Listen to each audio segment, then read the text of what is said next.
Mabuhay! Ako si Emir at tayo'y muling magbalik tanaw sa nakaraan.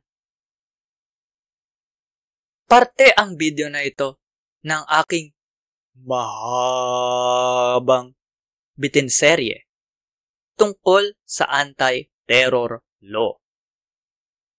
Para panoorin ang buong video, pindutin ang link na nasa end screen o nasa description. Disclaimer lang po ha, babala. Para lang po magbigay impormasyon ang video na ito. Hindi po payong legal. Salamat po.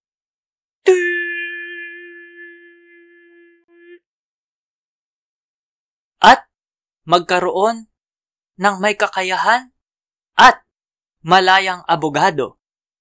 Independent. Hindi po pwedeng abogado ng law enforcement ng militar.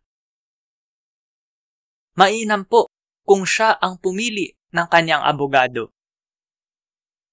Muli po, nasa saligang batas yan.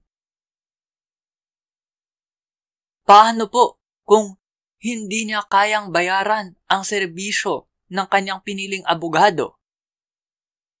Dapat kontakin agad ng law enforcement o militar na nag-aresto sa kanya? Ang Free Legal Assistance Unit ng IBP, Integrated Bar of the Philippines, o PAO, Public Attorney's Office. Tungkulin po nila na agad magpadala ng abogado para bisitahin agad ang nakakulong at magbigay ng payong legal.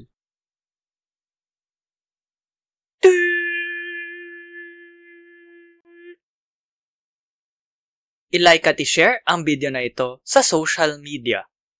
Mag-subscribe at pindutin ang batingaw o bell.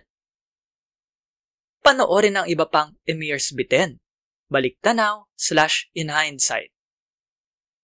Suportahan ang palabas sa Patreon, sa PayPal, o magbigay ng crypto. Salamat sa kapatid kong si G-G Arts para sa aking avatar. Tignan at suportahan ang kanyang mga gawa sa mga link sa description.